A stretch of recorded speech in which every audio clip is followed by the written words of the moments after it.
자, 여러분, 자, 유발 하라리의 이 책이 생각보다 시간이 많이 걸리네요.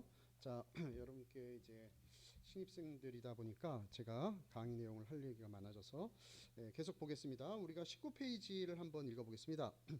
허구의 과도한 몰입이 낳은 비극. 어째서 인간만 이런 허구에 집착하게 되었을까요? 굉장히 좋은 질문이죠. 네. 요거에 대한 답은 쉽게 찾지를 못하고 있어요, 사실은. 그래서 두 번째 문단 보면 우리는 여기 보시면 여기 부분 보이죠? 위에서부터 우리 책 19페이지 파란색으로 그러니까 질문은 파란색이고 답변은 검정색으로 되어 있습니다. 아시죠? 그래서 질문 볼게요. 다시. 어째서 인간만이 이런 허구에 집착하게 되었을까요? 매우 어려운 질문이군요. 그렇죠? 그러면서 그 밑에 보시면 하나, 둘, 셋, 네 번째 보면 이런 얘기가 나요. 뇌와 정신의 작동 메커니즘은 완전히 이해하지 못하고 있거든요. 잘 모른다는 거예요. 그러나 이거에 대해서 그 다음 밑에 문단 보면 이런 얘기가 나와요. 종교와 달리 과학은 이 부분 찾으셨습니까? 답변의 두 번째 문단입니다. 종교와 달리 과학은 모르는 것은 모른다고 해. 모른다고. 그래서 연구를 계속한다고 말할 수 있습니다. 그러니까 과학은 모르는 건 모른다고 얘기해. 종교는 마치 그러니까 여기서 말하는 종교라고 하는 건 제가 볼 때 중세 시대의 종교를 얘기하는 것 같아요. 왜냐하면 이분이 중세 종교사 역사학자이기 때문에 이 종교 이꼬르 중세 카톨릭을 두고 아마 얘기하는 것 같아요. 그래서 지금은 종교도 얘기하죠. 모르는 건 모른다. 그건 과학자에게 맡긴다. 그래서 예를 들면 오늘날 신부님이나 목사님이 모르는 또 스님이 모르는 분야를 내가 다 설명할 수 있어 이렇게 얘기하지 않죠. 예를 들면 뭐 기존에 원래 과학자였는데 종교인이 됐다면 좀 대답할 수 있겠지만 목사님이 다 얘기할 수 있거나 신부님이 얘기하거나 스님이 다 얘기할 수 있다고 한 적은 없죠. 그렇죠? 그러니까 이거는 굉장히 중세적 의미를 담고 있습니다. 그래서 계속 읽으면 종교와 달리 과학은 모르는 것은 모른다고 그래서 연구를 계속한다고 말할 수 있습니다. 과학의 세계에서는 무지를 감추기 위해 이야기를 날조할 필요가 없으니까요. 이런 태도가 중세와 근대를 구분하는 가장 큰 차이이며 그렇기에 근대에 이르러 과학기술이 발전할 수 있었기도 합니다. 그러니까 과학이 발전한 시대, 과학이 진정한 의미의 과학혁명이 잉태한 것은 사실은 뭡니까? 중세가 아니라 뭡니까? 당연히 근대입니다. 근대. 그러니까 근대의 출발은 바로 개별적인 근대 가장 중요한 요인이 뭐냐 하면 개인입니다. 개인. 개인이 강조된 거예요. 제가 로크의 통치론을 좀 책 텍스트를 좀 부분적으로 좀 보면서 몇 조각조각들을 가지고 설명을 해드리도록 하겠습니다만 이 근대의 가장 중요한 건 개인의 등장입니다. 개인의 등장이라고 하는 게 등장한다. 뭐 무대입니까? 갑자기 개인이 툭 튀어나왔다 이런 말이 아니라 개인의 등장이라는 건 뭐야? 존엄성. 개인은 어느 누구든지 귀한 자다라는 걸 인정받은 게 근대입니다. 중세까지만 해도 그런 인정이 없었어요. 모든 것이 철저한 피라미드 구조 속에서 예를 들면 노예나 농노나 중세시대 농노라고 그랬잖아요. 농업에 종사하는 노예에서 농노라고 하지 않았습니까? 이 농노들은 뭐예요? 신분의 하위 계층에 있으면서 이거보다 더 낮은 계층이 물론 있었죠. 그렇죠? 이런 그 농노라고 하는 신분은 귀한 존재라고 보지 않았어요. 인간 존엄성 지켜주지 않았죠. 인간 존엄성이 지켜지지 않았으니까 노동자가 이 농업에 종사하는 노예가 한 노동의 대가에 대해서 노동에 대한 대가로 임금을 지불했습니까? 임금 지불 안 했죠. 왜요? 존중하지 않는 거예요. 그냥 공짜로 일하는 것. 내가 너를 주고 샀으니까 내 여기에 일하는 건 지극히 당연하다. 농노가 무슨 뜻입니까? 농업에 종사하는 노예라는 거예요. 이 토지에 이 노예는요 평생 매여 있는 겁니다. 내가 노동을 했다고 거기에 대한 임금, 대가를 받지 않아요. 그러니까 인간이 존중되지 않아요. 근대 개인이 존중되는 사회입니다. 근대가. 그래서 근대가 굉장히 중요합니다. 그래서 근대화라는 것은 굉장히 중요한 겁니다. 모더나이제이션. 이 근대라고 하는 것은 근대화라는 것은 너무나 중요한 가치입니다. 그 근대에 개인이 강조되다 보니까 뭐예요? 개인이 발견하고 연구해서 아 이런 거구나. 뉴턴의 만유인력 법칙. 사과나무에서 사과가 뚝뚝뚝 떨어져요. 떨어지는 사과를 보면서 야 사과가 떨어지게 만드는 것은 보이지 않는 뒤에 어떤 힘이 작동하고 있구나. 예. 이거를 발견한 게 바로 뉴턴 아닙니까? 그래서 자 사과가 사과나무에서 뚝 떨어져. 이건 보이는 거예요. 그렇지만 뭔가 중심에 지구 중심에서 잡아당기는 건 보여요? 보이지 않죠. 예. 어떤 이것을 발견한 게 이게 바로 과학입니다. 예. 이게 바로 과학이라고 하는 것은 사이언스라고 하는데 이 사이언스는요 스킬에서 온 거예요. 스킬에는 뭐예요? 영어에 know라는 거 알다. 그 사이언스는 뭐예요? 스키엔티아에서 온 거예요. 뭐 여러분 이것까지 알 필요는 없지만 스키엔티아가 뭐냐? 스키엔티아 티아입니다. 티아. 스키엔티아가 영어로 사이언스가 된 거예요.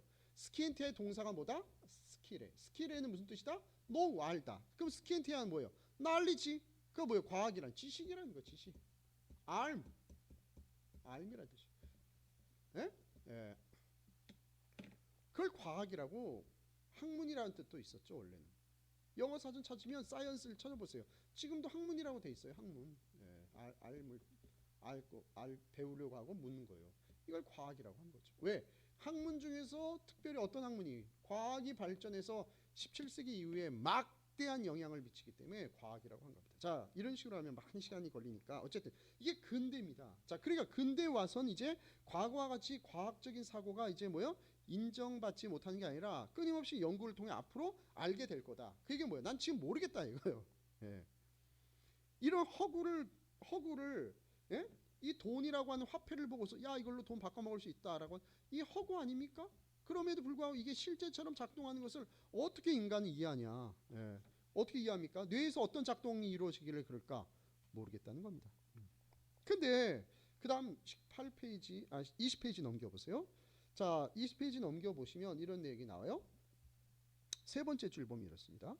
그만큼 사람들이 이야기를 중요하게 여긴다는 뜻이지요. 찾으셨죠? 그러니까 사람들은 뭘 강조한다? 사람들은 뭘 본다? 이야기를 본다. 이거 스토리. 이야기에 관심 갖다. 계속 읽어볼게요. 신에 관한 이야기, 국가에 관한 이야기, 또 인권에 관한 이야기 등 각종 이야기들의 마음을 빼앗겨 버립니다. 인간은 이게 인간이 갖고 있는 놀라운 특징이라는 거예요. 인간은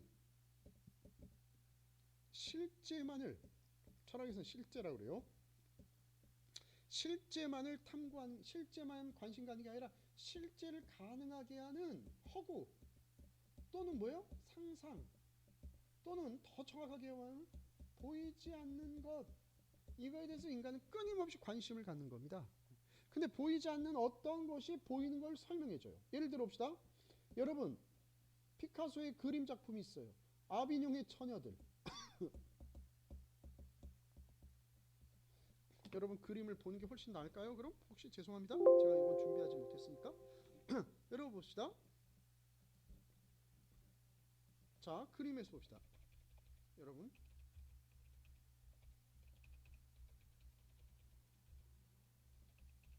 네, 자 봅시다. 피카소의 아비뇽의 처녀들. 여러분 이 작품 아닙니까? 여러분 이 작품을 보시면 어때요? 네. 이 작품은 아비뇽의 처녀들. 네. 아비뇽이라고 하면 프랑스 지역을 얘기하는 거예요. 예, 누가 그랬어요? 예, 뉴욕 현대미술관 파블로 피카소가 그린 거예요. 여러분 너무 잘 알죠? 예. 그런데 이것이 어떤 여러분 보세요. 얼굴들을 보세요. 얼마나 제가 화살표한 거 보이죠? 얼마나 못생기고 이상합니까? 사람 같지 않죠? 이거 보세요. 이거는 좀 그래도 낫네요. 이건 보세요. 가면 쓴 거 아닙니까? 이 그림을 보고 어떻게 멋진 그림이라고 누가 얘기하면 이 작품이 예? 뉴욕 현대미술관에 소장될 이유가 뭐가 있겠습니까, 여러분? 그렇죠? 네. 그래서 우리가 이런 부분들을 우리가 이해하셔야 됩니다, 여러분. 네? 네. 이 부분을 이해하지 못하면 이 부분을 어떻게 이해할 수 있습니까? 네? 이 부분 어떻게 이해해요?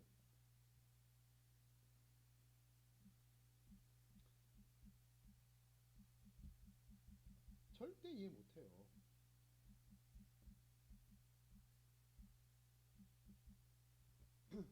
그래서 우리가 여러분 이걸 분명히 지금 이 작품을 이해하려면 어떻게 해야 돼요? 보이지 않아요.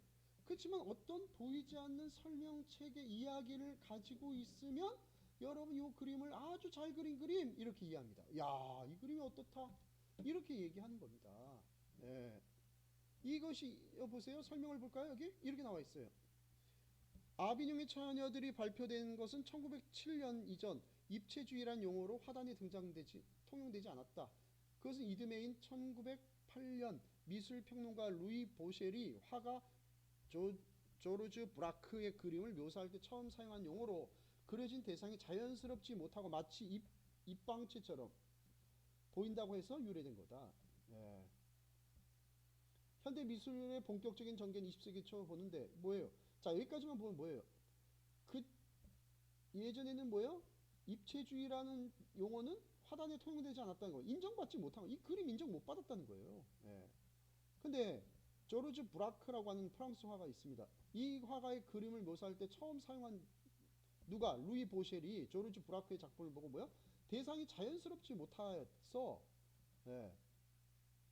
이상하게 못 그렸다는 거죠. 근데 입체적 시각에서 보면 그림의 가치가 보인다라고 보는 거죠. 이 이야기를 가지고 이 작품을 보는 겁니다.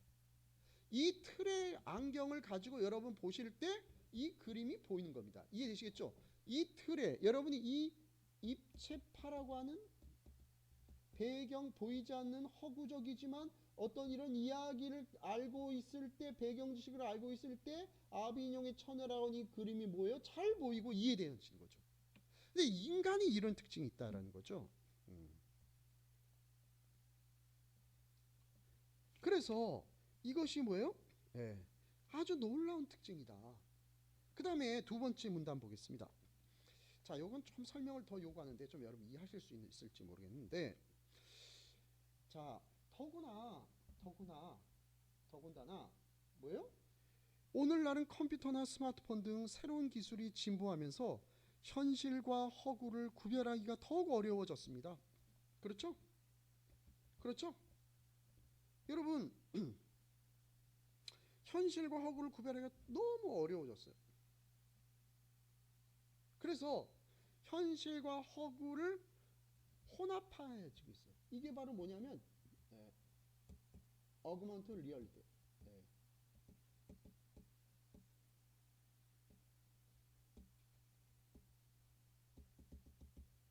뭐라 그래요? 증강현실이라 그러죠. 네? 증강현실. 그러니까 현실에 허구적인 요소를 추가한 겁니다, 여러분. 자, 하나 볼까요? 여러분, 증강현실의 대표적인 케이스를 한번 볼까요? 여러분 한번 증강현실을 보겠습니다. 자, 요걸 여러분이 좀 이해하시면 좋아요. 네. 네, 여기 있네요. 네, 오그먼티드 리얼리티. 자, 오그멘티드 리얼리티. 그러니까 뭐예요? 실제를 뭐예요? 자, 여러분 보세요. 오그멘티드는 뭐예요? 예? 증가됐다는 거 오그멘티드죠. 예. 그 다음에 리얼리티는 실제. 그러니까 실제를 더 실제에다 뭔가를 더 덧붙인 거예요. 보완한 겁니다. 그래서 컴퓨터 프로그래밍으로 영상이나 사진을 보여줄 때, 여러분 사진을 보여줄 때 뭐야? 컴퓨터가 만들어낸 유용한 정보를 이미지에다가 뭐 겹쳐서 결합하는 거예요. 네. 대표적인 게 바로 이런 건가 봐요. 네.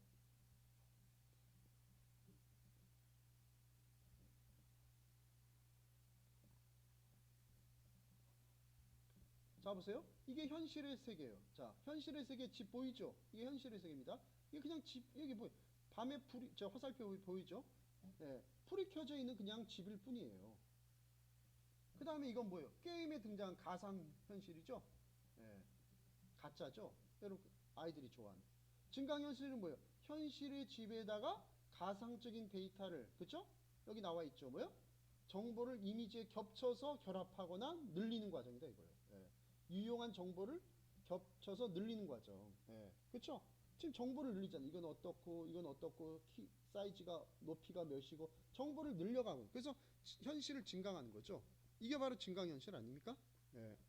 이게 바로 증강현실. 그러니까 오늘날 우리의 세계는 좀 더 자세한 설명을 하면 더 좋은데 시간이 없어서 오그멘티드 리얼리티 증강현실. 그러니까 정말로 리얼리티가 있고 그 다음에 가상이 있죠. 예, 가상 세계가 있어요. 가상 세계. 또 그냥 현실의 세계가 있어요.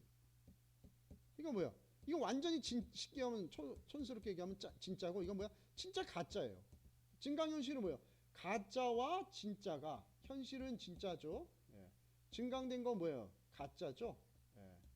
이걸 덧붙인 겁니다. 예. 그러니까 기존에 유용한 정보나 데이터를 여기다가 덧입혀서 더 보이게 하는 겁니다. 이게 바로 뭐다? 증강현실입니다. 대표적으로 여러분 또 우리가 올림픽에서 여러분 이 그 수영 선수들이 여기서 이제 라인에 쫙 서 있지 않습니까? 그럼 뭐야? 미국의 누구 1번 루이스, 뭐 이탈리아의 누구 2번, 대한민국 3번, 4번의 1번 선수 뭐 이렇게 나오잖아요. 그럼 여러분 수영장 바닥에 보면 미국 깃발이 쫙 만들어지고 여기에 러시아 깃발, 그 다음에 3번에 대한민국 깃발이 쫙 바닥에 깔리잖아요. 그러면 여러분 이 바닥에 대한민국 깃발이 깔린 거 기억나십니까? 이게 진짜 대한민국 깃발을 물속에 수영장 풀 밑에다가 진짜 깔아놨을까요? 아니죠. 이 수영장은 뭐예요? 분명히 현실이죠. 현실. 실제입니다. 네, 실제. 그런데 여기 태극기 모양, 성조기 모양 요거는 뭐예요? 증강한 거예요. 다시 말하면 컴퓨터 그래픽의 효과를 통해 이걸 덧붙인 거죠. 그러니까 뭐예요? 오그멘티드 리얼리티는 이게 대표적인. 그래서 실제는 우리가 그걸 보면서도 우리는 혼동을 일으키죠. 예, 그래서 뭐야? 실제와 가상이 혼동되는 사회에 살고 있습니다. 예, 이게 바로 그래서 계속 볼게요. 20페이지 보면 더군다나 오늘날은 컴퓨터나 스마트폰 등 새로운 기술이 진보하면서 현실과 허구를 구별하기가 더욱 어려워졌습니다. 그렇죠? 그러니까 현실과 허구를 구별하는 것 자체가 뭐야? 우리 사회 거의 불가능한 사회에 와 있다 이겁니다. 자, 그 다음 21페이지 보겠습니다. 21페이지. 21페이지 보면 질문이 나와요. 인류는 힘을 행복으로 바꾸지 못했다. 일본 사람이 이렇게 질문합니다. 일본에서는 해마다 최소 3만 명의 자살자가 발생합니다. 실제로는 10만 명이라는 소문도 있고요. 일본 정도면 국민이 훨씬 행복해하지 않은가 하는 의문이 들죠. 무슨 얘기냐면 경제력 수준이 높으니까요. 세계 GDP 규모 세계 3위 아닙니까? 미국, 중국, 일본 아닙니까? 그렇죠? 예, 그러니까 여러분 이거 아셔야 됩니다. 예, 세계 GDP 규모에서 국내 총생산에서 1등이 미국이고 2등이 중국이고 3등이 일본이란 말이에요. 그러면 이 세계에서 세 번째로 잘 살면 세계에서 세 번째로 행복해야 되는 거 아니에요. 근데 왜 자살 숫자는 굉장히 높냐 이거예요. 이런 맥락에서 교수님이 계속 질문입니다. 파란색. 사피엔스에서 인간은 풍요로워졌으나 행복해졌다고는 할 수 없다 라고 썼단 말이에요. 그렇죠. 이게 어려운 문제죠. 이건 어려운 문제예요. 그러면 거기에 대해서 22페이지 넘겨보세요. 다 읽을 수 없고요. 22페이지. 밑에서 보면 두 번째 문단에 보면 이런 데가 나와요. 그 이유는 찾으셨습니까? 그렇죠. 네. 그 이유 중 하나는 인간의 행복이란 얼마나 식량이 많은가, 얼마나 큰 돈을 소유하고 있는가와 같은 뭐예요? 행복이란 뭐다? 뭐야? 객관적 지표에 따라 결정되지 않기 때문입니다.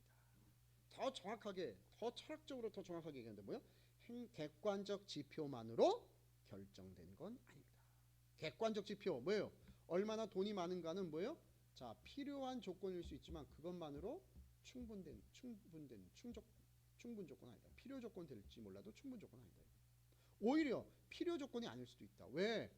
오히려 행복이라고 하는 것을 설명할 때 이제 행복이 뭐냐가 이제 또 굉장히 중요한 이슈죠. 철학적으로 따져봐야 돼요. 자, 이 행복에 대한 가장 대표적인 철학자는 여러분 아리스토텔레스입니다. 아리스토텔레스 여러분 들어보셨죠? 예. 이 사람이 썼던 니코마코스 윤리학에서 핵심적인 주제가 뭐냐면 행복에 대한 주제입니다. 근데 거기서 아리스토텔레스는 뭐라고 얘기하냐? 이 객관적인 지표, 예를 들면 외모라든지 돈이라든지 뭐 이런 것들, 이런 외적인 객관적인 요소가 필요하다라고 봐요. 그러나 그걸로는 충분하지 않다라는 건 동의합니다. 그런데 때로는 최근에 우리가 예를 들면 부탄 같은 나라, 그쪽 굉장히 가난한 나라 아닙니까? 부탄 같은 나라가 행복 지수가 높다 그래요. 그때 말한 행복 지수는 뭐예요? 객관적인 요소는 아예 빼버리고 행복이 아니라 행복감입니다. 서브젝티브 해피니스, 그러니까 주관적인 행복감을 얘기할 때는 이렇게 얘기하는 겁니다. 그러나 니코마코스 윤리학에서 니코마코스는 그런 걸 행복이라고 보지 않아요. 행복감하고는 다른 거예요. 주관적이지만 않다는 거예요. 주관적이면서도 동시에 객관적인 요소 있다고 보는 거예요. 자, 그런데 우리가 볼 수 있는 것은 뭐예요? 여기서 지금 아무래도 유발 하라리는 철학 전공자가 아닙니다. 그러다 보니까 역사학 전공자다 보니까 행복에 대한 깊은 의미를 이해하지 못해요. 자, 그래서 계속 볼까요? 객관적인 지표에 따라 결정되지 않기 때문입니다. 행복은 기대치에 좌우됩니다. 무언가를 기대하고 그 기대에 충족되면 행복하다 느끼고 반대로 기대에 못 미치면 불행하다 여깁니다. 보통 여러분 그 행복이라고 하는 것을 그 이렇게도 얘기합니다. 욕망분의 성취다. 그러니까 욕망이 작으면 성취가 있을 때 행복감을 느끼고 욕망이 크면 성취가 아니다. 예를 들면 이런 거죠. 나는 뭐예요? 내 욕망은 뭐예요? 나는 꼭 반드시 뭐야? 하버드 대학에 가야만 행복해. 그래서 거기서 박사학위까지만 해야 된다고 생각해. 그런데 내가 실제는 대학밖에 못 나왔어요. 하버드 대학 가서 박사까지 해야 되는데. 그럼 욕망이 너무 크잖아요. 그 성취는 대학 졸업이에요. 그럼 뭐야? 행복하지 않죠. 근데 욕망이 낮아요. 나는 뭐야? 정말로 대학에 나는 대학을 졸업할 수 있다면 너무너무 감사할 것 같아. 그 대학 졸업이 욕망이에요. 성취가 대학 졸업. 행복 1이 되는 거죠. 그러니까 근데 욕망이 나는 대학뿐만 아니라 석사, 박사까지 해야 돼. 또는 이럴 수 있어. 욕망. 나는 한 달에 1억은 벌어야만 된다고 생각해. 그런데 실제로 한 달에 200만 원 벌어요. 그럼 불행하죠. 그래서 나는 욕망이 뭐야? 나는 200만 원 이상만 벌 수 있다면 너무 행복할 것 같아. 근데 200만 원 벌었어. 또는 300을 벌었어 한 달에. 그럼 뭐야? 행복도가 높아져. 그러니까 욕망을 성취라는 건 마음대로 안 되잖아요. 그렇죠? 내가 200만 원, 1000만 원 벌고 싶은 사람이 있지 누가 200만 원, 100만 원 벌고 싶겠습니까? 그러니까 욕망을 낮춰라. 행복하고 싶으면. 이런 주장을 하는 거죠. 그렇죠? 왜? 기대치가 높아진다는 건 욕망이 커진다는 거예요. 욕망이 커진다는 거예요. 그래서 계속 읽어보면 다시 읽어보면 행복은 기대치에 좌우됩니다. 욕망이 커진다는 거죠. 무언가를 기대하고 그 기대가 충족되면 행복하다 느끼고 반대로 기대에 못 미치면 불행하다 여깁니다. 이해되죠? 이 얘기는. 그러나 형편이 좋아지면 기대치도 높아집니다. 그러니까 상황이 좋아지면 좋아져. 예를 들면 저희 때만 해도 밖에 나가서 외식한다는 건 별로 중요한 게 아니고 정말 짜장면 한번 먹어보는 게 중요한 시대였어요. 사실은 부끄럽지만. 그 저는 짜장면 언제 먹었냐면 저 운동회 때 먹었어요. 그 어머니 안 잡수시고 저 혼자 먹었습니다. 어머니가 돈 아끼신다고 안 먹더라고요. 그냥 에이 나는 밥하고 김치가 맛있다라 하면서 안 잡수시더라고요. 그 저 혼자 짜장면을 한 그릇 먹었는데 그때를 제 기억력이 굉장히 떨어지거든요. 머리가 나쁜 사람입니다. 근데 제가 그때 엄청나게 지금도 기억이 나요. 하얀색 체육복을 입고서 그 짜장면 집에 학교 앞에 있는 아이 정말 많았어요. 근데 저 혼자 먹으니까 좀 창피했어요, 사실은. 근데 그땐 창피는 보다는 야, 내 짜장면을 먹구나 놀라웠죠. 지금은 짜장면 준다고 여러분 만족합니까? 그냥 짜장면 시켜 먹죠. 그리고 뭐야? 군만두나 탕수육 안 시켜주면 그걸 불만합니다. 놀라운 거죠. 기대치가 높아진 거죠. 자, 이런 부분이 있다는 거예요. 자, 이 부분은 과학기술이 민주주의를 병들게 한다. 이 부분은 제가 조금 좀 자세한 설명을 요구하기 때문에 이건 좀 건너뛰겠습니다. 그래서 우리가 요 부분은 우리가 과학기술과 관련된 부분 한번 여기 볼까요? 무엇이 진정 역사의 흐름을 바꿉니까? 이 부분은 자, 여기 좀 그래도 한번 읽어볼게요. 제가 질문을 한번 보겠습니다. 시간이 없지만. 과학기술이 민주주의를 병들게 한다. 몇 페이지냐면 바로 옆에 있는 23페이지입니다. 자, 이제 민주주의에 관해 묻겠습니다. 교수님에 따르면 민주주의도 일종의 허구일 텐데 그렇죠? 예. 인간 사회는 민주주의라는 제도 덕분에 어느 정도 안정을 얻었습니다. 그런데 최근 브렉시트나 도널드 트럼프 미국 대통령 당선 등 전혀 예기치 못한 일이 발생하면서 뭐이 부분은 제가 빼겠어요. 그리고 여러분 읽어보시면 되겠고 저는 사실은 조금 동의하지 않는 부분이어서 빼고 넘겨보도록 하겠습니다. 그거는 왜 그런지는 제가 뭐 다음 기회 시간이 되면 설명드리도록 하고요. 자, 이 유발 하라리의 전공 분야가 바로 중세 전쟁사거든요. 그 부분이니까 아마도 이 부분 이 친구가 좀 이분이 좀 잘 알지 않을까 생각. 저는 유발 하라리를 정말 죄송한 얘기지만 유발 하라리 그렇게 위대한 학자라고 보지 않습니다. 그냥 정말로 방대한 걸 하나로 묶어낸 정말로 공부를 다 박학 다시가다 이런 건 인정합니다. 그러나 이 사람의 주장이 뭐 대단한 뭐 생각거리가 있다. 저는 이렇게 보지 않아요. 정말 여러분도 여러분 관점에서 보시기 바랍니다. 자, 그렇지만 이 분야의 전공 분야는 좀 볼 필요가 있습니다. 자, 몇 페이지냐면 31페이지입니다. 31페이지. 자, 무엇이 진정 역사의 흐름을 바꾸는가? 검은색으로 되어 있죠. 자, 질문 들어갑니다. 질문은 파란색이죠. 원래 교수님 전문 분야는 전쟁사잖아요. 인류 역사는 전쟁을 통해 어떻게 발전해 왔습니까? 몇 가지 예를 들어 설명해 주십시오. 여러분 이 질문 이 자체에서 여러분 이해할 수 있죠? 한번 빨리 읽어볼게요. 하나하나 이야기 보따리를 풀기 시작하면 끝이 없으니 전쟁과 밀접한 관련이 있는 종교와 과학기술을 중심으로 살펴보겠습니다. 종교와 과학기술은 역사를 움직여왔고 종교의 성장과 과학 발전에 전쟁이 큰 기여를 했지요. 기독교는 오늘날 세계에 가장 널리 퍼진 종교이지만 여명기에는 몇몇 가지나 되는 종교 중 하나에 불과했습니다. 그렇죠, 그렇죠? 예를 들면 여러분 예수님이 기독교를 유대교가 아니라 기독교를 제창하셨을 때는 어땠습니까? 12제자로 시작했지 않습니까? 그 중에 12제자 중 한 명은 예수를 팔아먹는 그래서 한 명이 실패했어요. 이게 12분의 1이에요. 12명을 키웠는데 그 중에 한 명은 실패했으니까 뭐야? 실패율이 상당히 높죠. 그런 기독교가 현재는 뭐예요? 전 지구의 어마어마한 대형 4대 종교 중에 하나가 되지 않았습니까? 그런 기독교가 현재와 같은 지위를 손에 넣은 것은 역사의 우연히 빚어낸 결과이기도 하지만 그 확산 과정에서 무력이 기여한 바를 무시할 수 없습니다. 여기선 지금 기독교의 전파가 무력과 관련이 있다라고 보는 거예요. 그때 말한 종교는 당연히 뭐겠습니까? 카톨릭을 얘기하는 겁니다.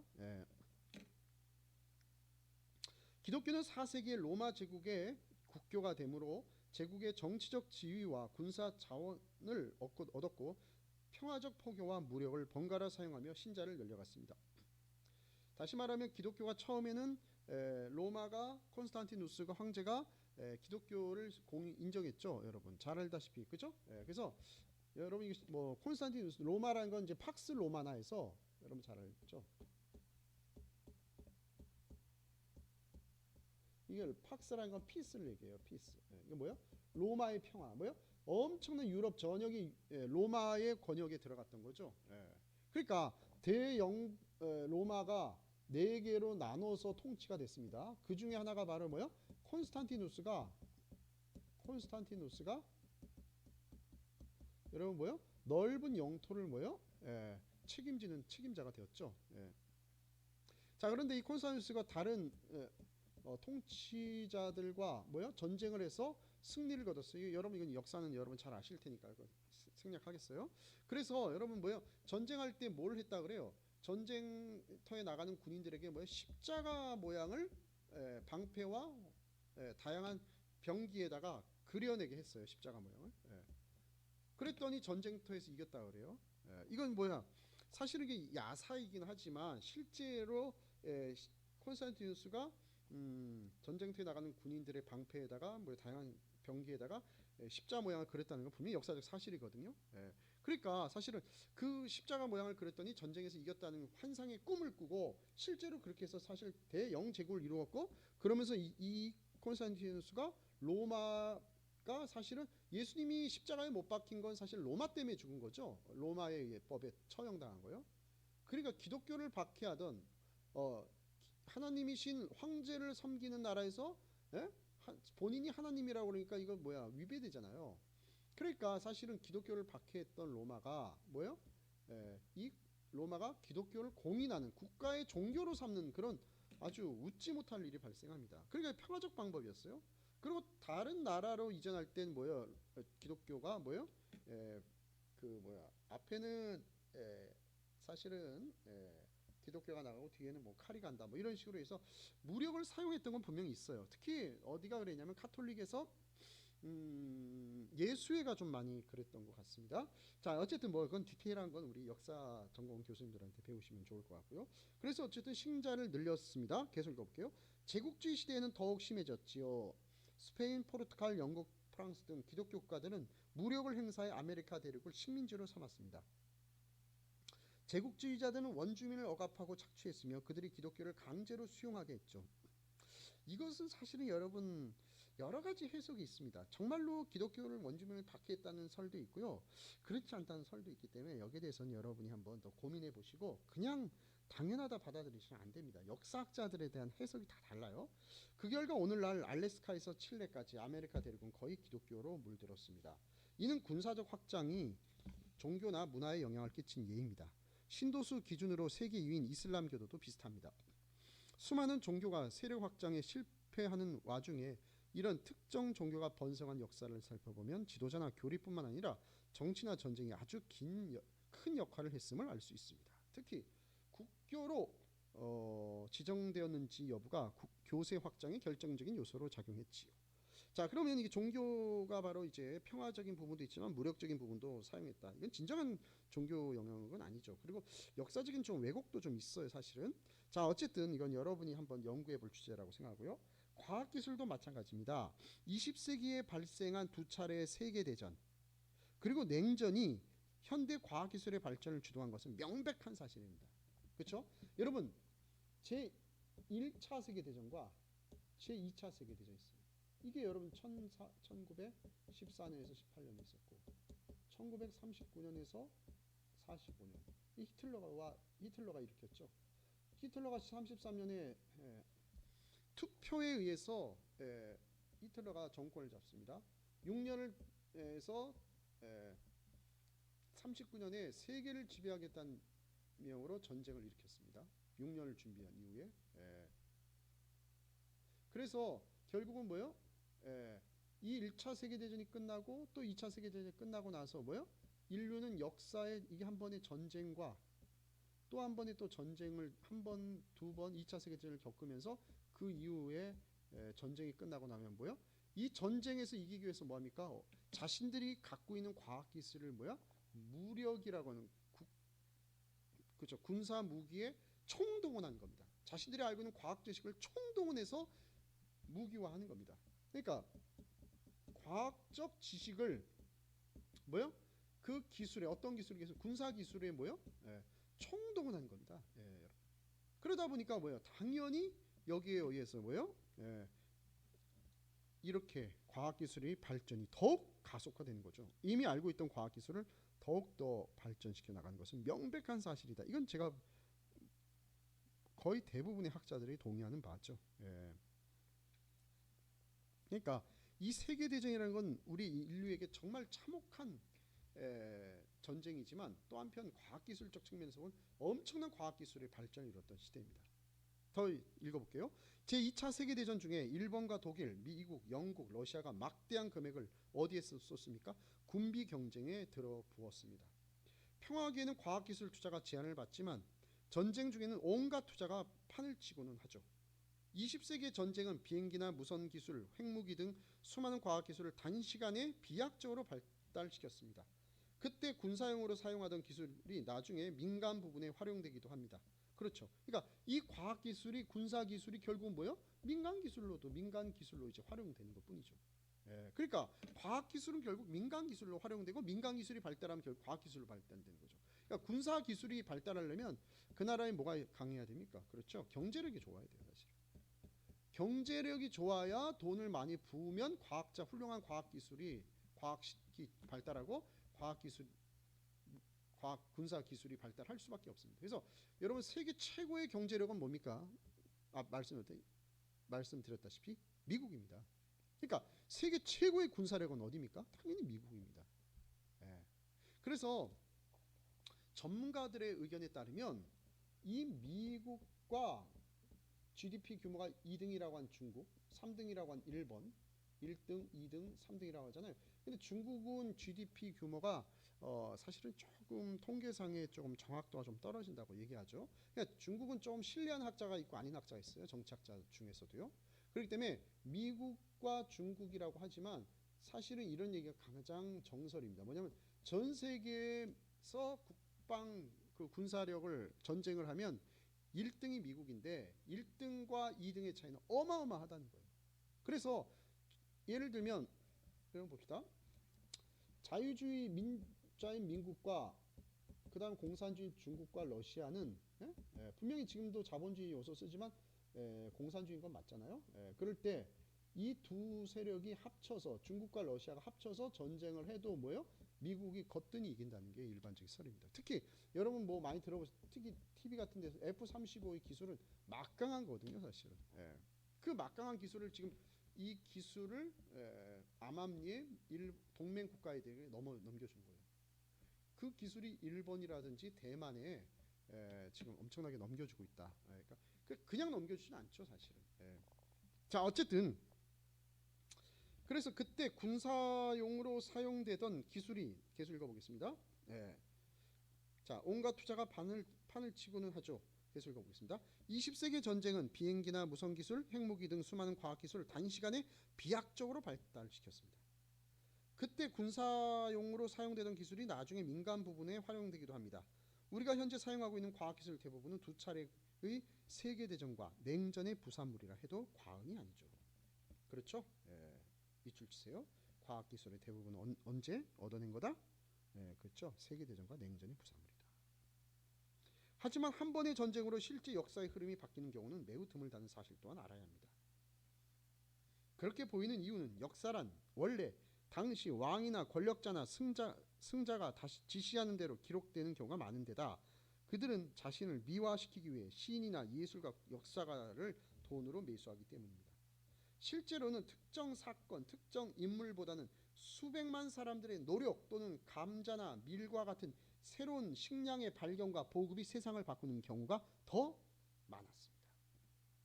그러니까 이 역사라고 하는 것은 역사를 바꾼 중요한 경우는 뭐냐? 특정 인물이 아니라 특정 사건이 아니라 뭐다? 수백만 수천만 민중들이 국민들이 바꾼 거다 이거예요. 인민들이 바꾼 거다 이거. 인민들이 바꾼 국민이나 인민이 바꾼. 자유민주주의에서는 국민이고 공산주의에서는 인민이죠. 이들이죠. 여러분 문화 대혁명도 홍위병 인민이죠. 여러분 자유민주주의 국가 국민이죠. 이런 얘기입니다. 자, 그래서 이런 관점에서 보는 이건 이 사람의 시각입니다. 이 사람의 시각. 이건 역사를 어떻게 볼 거냐 또 다른 시각도 있어요. 그러나 제가 여기서는 자세히 설명하지는 않겠습니다만 이거는 보는 관점에 따라 다 다릅니다. 여러분 아셔야 됩니다. 자, 더 읽어볼게요. 유럽인이 아메리카 대륙에서 감자를 발견한 후 당시 아메리카에서만 재배되었던 감자는 유럽을 거쳐 전 세계에 퍼졌습니다.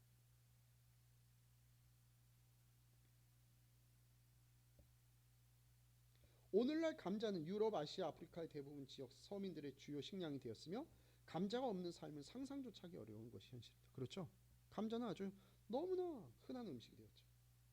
전 사실 감자를 썩 좋아하지 않습니다. 첫 번째는 알레르기 반응을 좀 일으켜요. 그래서 먹어도 큰 문제는 없는데 조금 감자를 덜 좋아해요. 그 중에 또 하나가 뭐냐면 프랑스 유학 시절에 좀 감자를 너무 많이 먹었어요. 왜냐? 감자가 너무 저렴하기 때문에 생활비를 아끼려다 보니까 감자를 너무 많이 반찬으로 먹었던 아픈 경험이 좀 있습니다. 자, 그렇다고 뭐 감자를 안 먹진 않아요. 근데 썩 손이 가는 젓가락이 가는 음식은 아니다 이겁니다. 자, 그래서 오늘날 감자는 유럽, 아시아, 아프리카의 대부분 지역 서민들의 주요 식량이 되었으며 감자가 없는 삶은 상상조차 하기 어려운 것이 현실입니다. 고추나 토마토 역시 아메리카 대륙에서 건너왔습니다. 원래 아시아에는 토마토도 없고 감자도 없었습니다. 그러나 무엇일지 사람들의 삶을 바꾸는지를 따져보면 그 어떤 전쟁보다 뭐요? 오히려 감자가 예, 훨씬 큰 영향을 미쳤다고 말할 수 있습니다. 그러니까 이런 부분들을 훨씬 더 중요하다라고 보는 거죠. 그러니까 실생활에 필요한 요소들이 굉장히 큰 영향을 미쳤다. 그 다음에 것은 미국과 중국 간 전쟁이 일어날 가능성. 이런 부분들은 제가 생략하겠습니다. 그래서 저도 이 부분은 혹시 시간이 되면 제가 나중에 이 부분 좀 많이 얘기해주고 싶어요. 제가 이런 부분을 제가 사실은 전공은 철학이지만 이 부분에 대한 정치 철학, 그 다음에 이 부분에 대한 공부를 좀 많이 요새 최근에 많이 하고 있기 때문에 여러분 해주고 싶은 얘기가 많습니다. 자, 그러면 이분이 얘기하시는 것 중에 이 부분을 한번 보겠습니다. 자, 몇 페이지냐? 41페이지를 한번 볼까요? 자, 41페이지에 보시면 이런 부분이 나옵니다. 41페이지 근미래 뭐 이런 부분 나오죠? 큰 제목으로 그 질문 한번 읽어볼게요. 질문. 교수님은 인공지능을 비롯한 과학기술 발전으로 무용 계급이 출현하리라 예측했습니다. 미래 사회는 사회 계급이 어떤 식으로 나뉘게 되나요? 무용 계급이라면 쓸모가 없는 계급이라는 거죠. 불필요한 무용 계급이에요. 그러니까 사회적인 경제 활동에서 경제적인 효용, 그러니까 생산 활동의 가치를 갖고 있지 못한 계층이죠. 그러니까 뭔가 생산성에 기여하지 못하는 거죠. 이런 사회가 등장할 거라고 예측했어요. 자, 그럼 다음 페이지 읽어볼게요.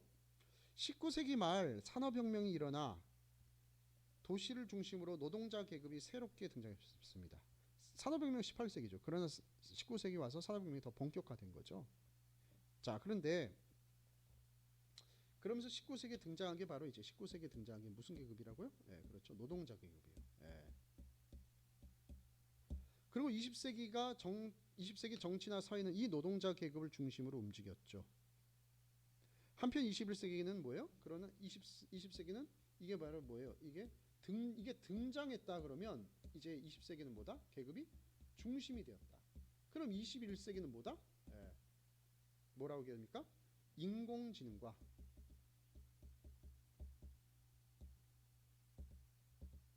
생명공학의 발달로 무용계급이라고 하는 새로운 집단이 인공지능이 다 하니까 이제 사람은 별로 필요가 없는, 그래서 그때 등장하는 게 바로 무용계급이 등장할 것이라고 전망합니다. 굳이 무용이라는 쓸모가 없다는 거죠. 상당히 도발적인 단어를 사용했지만 이들이 개인적으로 가치가 없다거나 가족에게도 무의미한 존재라는 뜻은 아닙니다. 하지만 대부분의 인간은 경제나 군사 시스템 전반에 쓸모가 없어질 것입니다. 여기서 뭐라고 있어요? 모든 인간이 여러분 대부분이라고 돼 있어요. 잘 주의 깊게 보십시오. 이게 뭐예요? 무용계급이 뭐예요? 다가 아니라 대부분이라는 거죠. 뭐가 아니라 전부가 아니라. 전부 인간, 대부분 인간이지, 전부 인간이 아니라, 전 인간이 아니라, 모든 인간이 아니라는 거예요. 모든 인간이 아니라 뭐야? 대부분의 인간이 그럴 거라고 보는 거죠. 왜일까요? 경제적인 면을 먼저 보면 인간이 인공지능이나 로봇보다 뛰어난 성과를 낼 만한 지식이나 능력을 갖추고 있지 못하기 때문입니다. 이분의 해석이에요. 제가 이 부분은 제가 다음번에 PPT를 가지고 조금 설명을 해드릴 필요가 있는 내용인 것 같아요. 그래서 제가 준비해서 설명드리도록 하겠습니다. 기업 입장에서는 굳이, 왜냐하면 초예측에서 미래 사회는 인공지능에 대한 의미가 굉장히 중요하기 때문에 그 다음에 일자리 문제, 이 문제와 인공지능 문제 살펴보도록 합시다. 자, 한번 다음 주가 아니면 다다음 주라도 꼭 제가 이 부분은 설명해 드리도록 하겠습니다. 특히 우리 책에 보시면 몇 장에서 나오죠? 중심으로 제3장 인공지능을 어떻게 통제할 것인가. 여러분 토론을 통해서 한번 많이 생각해 보셨을 거라고 생각합니다. 자, 그래서 계속 읽어보겠습니다. 40페이지. 기업 입장에서는 굳이 인간을 고용할 이유가 없는 거죠. 기계가 다 한다면요. 경제적 가치뿐만 아니라 정치적 가치마저 사라질지 모릅니다. 군사 분야에서는 이미 대부분의 일에서 사람이 불필요해졌습니다. 그건 맞아요. 그렇죠? 여러분 미국의 오바마가 여러분 테러 집단이었던 빈 라덴을 사살할 때 뭘로 했습니까? 드론으로 했습니다. 최근엔 드론으로 다 그 뭐예요? 트럼프도 뭐예요? 드론으로 사살합니다. 사람이 직접 안 가요. 전쟁터에 직접 투여되지 않습니다. 네. 20세기 군대는 가능한 한 많은 사람을 병사로 영입해야 했습니다. 그런 식으로 양차 세계대전에서 대규모 군대를 동원한 총력전이 펼쳐졌습니다. 여러분 우리나라 6.25가 1950년도에 정말로 끔찍한 전쟁이 있지 않았습니까? 어디 있어요? 이 한반도라고 하는 이 전쟁에서 여기서는 중공군이 내려왔죠. 중공군. 여기는 뭐예요? 대한민국과 미군이 투여되었어요. 네. 사실은 여러분 잘 알다시피 이거 좀 아셔야 됩니다.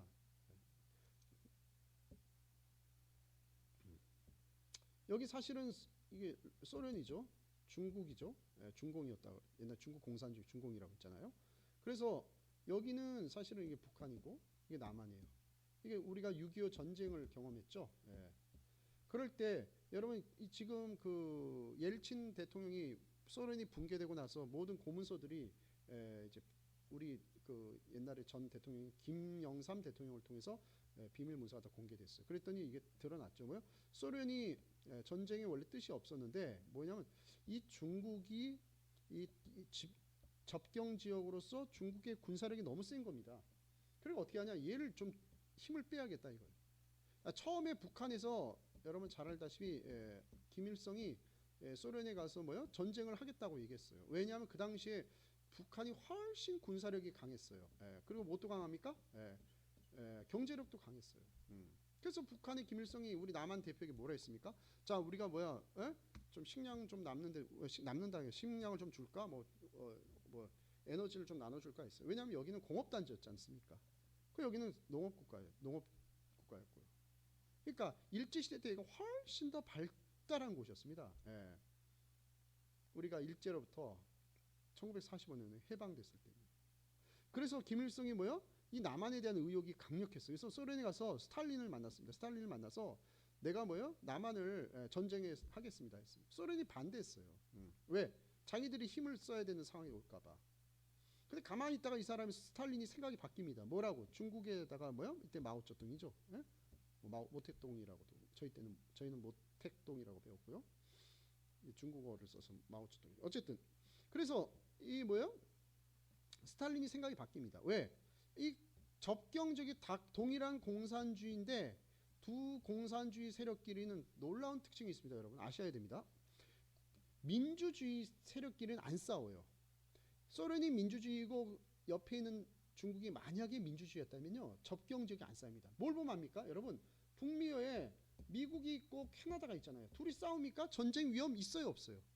캐나다가 미국이 큰 나라니까 아까 얘기했죠. 세계에서 가장 군사력이 센 나라니까 미국이 우리를 전쟁에서 우리를 쳐들어오면 어떻게 하자고 군비를 증강하라 합니까? 안 합니다. 놀라워요. 이걸 뭐라 그러냐? 데모크라틱 피스 시오리라고 그래요. 피스 평화 알죠? 시오리 이론. 시오리. 뭐예요? 민주평화론이라고 번역합니다. 민주평화론. 뭐예요? 민주주의하는 캐나다나 민주주의하는 미국끼리 싸운다 안 싸운다? 평화롭다 이거예요. 그런데 신기하게 공산주의하고도 공산주의 생각이 같으니까 안 싸울 것 같죠? 공산주의끼리 싸웁니다. 싸웠으면 안 싸웁니까? 싸웠잖아요. 싸웁니다. 2차 세계대전 전체주의였던 히틀러 소련과 싸웠죠. 거짓을 얘기하면서. 그러니까 뭐예요? 소련이 뭐예요? 중국의 힘이 세지면 안 되겠다 생각했어요. 뭐예요? 스탈린이 처음에 김일성이 전쟁하겠다고 했을 때 안 돼 했다가 뭐예요? 생각을 바꿉니다. 그래서 뭐예요? 내가 마오쩌둥에 얘기해놨다. 싸우라 그럽니다. 결국 뭐예요? 전쟁을 시작했죠. 그러니까 당연히 남한에서 뭐야? 미국의 도움을 요청했어요. 미국이 개입합니다. 그러니까 이 미국 개입에서 뭐 중국군이 내려옵니다. 사실은 거기 내려왔던 중국군이 뭐 내려왔을 때 결국 뭐예요? 밀고 밀리는 긴 전쟁을 했죠. 그때 미군이 이 전쟁터에서 얼마나 많은 사람이 죽었습니까? 미군이 어마어마하게 죽었습니다. 사실은. 뭐 이게 더 디테일한 설명은 제가 여기까지만 하고 어쨌든 여러분 이제 혹시 전공 관련된 학생들은 교수님을 통해 더 정확한 설명을 듣게 될 겁니다. 자, 어쨌든 이 전쟁, 과거의 전쟁은 어마어마한 병사가 투입됐어요. 그래서 미군들이, 여러분 용산에 가면, 전쟁 기념관 가면 미군들이 엄청나게 많이 죽었다는 기념 내용들이 있습니다. 그걸 보시면 미군이 정말 제3의 나라에 와서 많이 희생했다는 건 분명히 맞는 것 같습니다. 네. 자, 그래서 양차 세계대전에서 대규모 군대를 동원한 총력전이 펼쳐졌지요. 반면에 오늘날 군대에는 특정 전문 분야를 감당하는 일부 병사와 드론 또는 로봇, 사이버 공격에 정통한 엔지니어가 필요합니다. 게다가 앞으로 자동화가 더욱 심화되면 수억 명의 사람들이 경제적 가치를 상실할 것입니다. 자율주행 자동차가 만들어지면 택시 기사나 트럭 운전사는 더 이상 필요가 없어집니다. 여러분 토론하셨습니까? 이 주제에 대해서? 여러분 그렇게 보십니까? 예. 자, 여러분께 한번 질문해 볼게요. 예. 자율주행 자동차가 만들어지면 택시 기사나 트럭 운전사는 더 이상 필요가 없어집니다. 그 말은 100% 맞죠? 그러면 또 다른 질문을 해보겠습니다. 자, 그러면 자율주행 자동차가 만들어지면 일자리는 상실된다, 안 된다? Yes, No. 네, 한번 토론해 보신 내용을 여러분 올리셨죠? 네. 자, 병을 진단하는 인공지능이 만들어지면 의사의 역할 중 상당 부분을 로봇이 대신하겠지요. 구글 등에서 서비스한 인공지능 번역 프로그램 때문에 번역가는 사라질지도 모릅니다. 이건 분명히 맞아요. 과거의 번역가들에 비해서 지금 구글 번역기 여러분 저도 많이 사용합니다. 네. 물론 완전하진 않아요. 그러나 많은 도움을 받는 건 맞다는 거죠. 반면에 또 이런 얘기도 있어요. 반면에 새로운 직업이 출현한다. 네모 치세요. 새로운 직업 출현.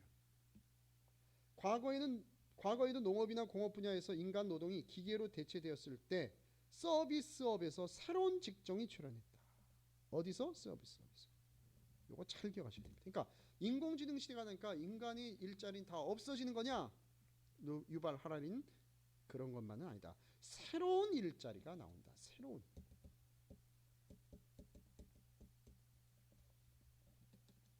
그러나 똑같은 양상으로 진행되리라 확신할 수는 없습니다. 상황이 많이 달라질 겁니다. 자, 그 다음에 더 읽어볼까요? 인공지능이 대체할 수 없는 제3의 능력은 과연 존재하는가? 무서운 이야기네요. 무용한 존재가 되지 않기 위한 방법은 없겠습니까? 인간에겐 기본적으로 두 가지 능력, 바로 육체적 능력과 인지적 능력이 있습니다. 육체적 능력 면에서는 이미 오래전에 기계가 인간을 앞질렀죠. 누가? 기계가. 그렇죠? 예. 그동안 인간은 서비스업이나 의사, 번역가 등 인지적 능력, 특히 정신적 능력을 얘기하죠. 정신적 능력에 필요한 일을 맡아왔습니다. 그런데 이제는 인공지능과 인지적 능력을 겨루고 있는 상황입니다. 우리는 육체적 능력이나 인지적 능력 외에 인간만이 확실한 우위를 갖는 제3의 능력을 아직 알지 못합니다. 사실은 존재하는지조차 불투명합니다.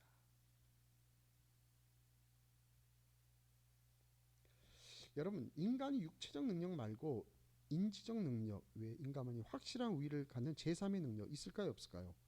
사실은 제가 이런 비슷한 논문을 하나 썼습니다. 제가 강의 소개해드린 것처럼 한번 참고해 보셔도 되고요. 어쨌든 한번 여러분 고민해 보십시오. 인간이 다시 말하면 뭐냐? 육체적인 면에서는 기계에게 일자를 뺏겼다면 정신적인 것, 여기서는 인지적이라고 나왔어요. 이것은 인공지능에게 혹시 일자를 빼앗긴 게 아니냐. 그렇다면 이것이 아닌 또 다른 어떤 영역이 있어야 되지 않느냐. 네. 그러니까 어떤 것에도 일자를 빼앗기지 않는 영역이 있을 것이다. 이거 한번 생각해 보라는 거죠. 새로운 직업이 생기더라도 자기를 잃어버린 사람이 바뀐 업무에 잘 적응할 수 있는지도 모릅니다. 현재 트럭 운전사의 일은 줄고 있는 반면 3D나 VR 그래픽 디자인과 같은 일은 증가하고 있습니다. 분명히 업종은 분명히 변화되고 바뀌고 있다는 거죠. 하지만 50세의 트럭 운전사가 그 내용을 배워서 3D나 VR 그래픽 디자이너로 재출발할 가능성은 얼마나 될까요? 그렇죠? 쉽지 않겠죠. 결국에는 새로운 직업이 생긴다 해도 수억 명의 직업을 잃은 상황은 피할 수 없을 것입니다. 그들은 경제적 가치를, 최악의 경우 정치적 가치를 잃게 되겠지요. 미래 세대에게도 문제가 생깁니다. 기성세대는 미래에 어떤 기술이 필요할지 갈피를 잡지 못하니까 지금 자녀들에게 무엇을 가르쳐야 할지 모르거든요. 30년 후 노동시장은 불투명하며 대학교에서는 어떤 것을 가르치게 될지 아무도 모릅니다. 지금 우리가 자녀들에게 가르치고 있는 내용 대부분은 자녀들이 40세가 될 즈음에 쓸모 없어질 수도 있지요. 그런데도 뾰족한 수가 없습니다. 미래의 노동시장을 예측하지 못하니까요. 자, 그 다음에 다음 내용은 우리가 한번 여러분 생각해 보시고 한번 나머지는 여러분이 한번 고민해 보시는 것이 좋지 않을까 싶어서 오늘 강의는 여기까지 하고요. 나머지 부분은 제가 수업에서 다른 내용 부분에서 제가 충분히 다뤄 드릴 테니 걱정 안 하셔도 되겠습니다. 자, 대단히 수고하셨고요. 다음 주에 저기 우리 카톡방에서 어떻게 수업을 진행할지를 잘 보시기 바랍니다. 대단히 수고하셨습니다. 감사합니다.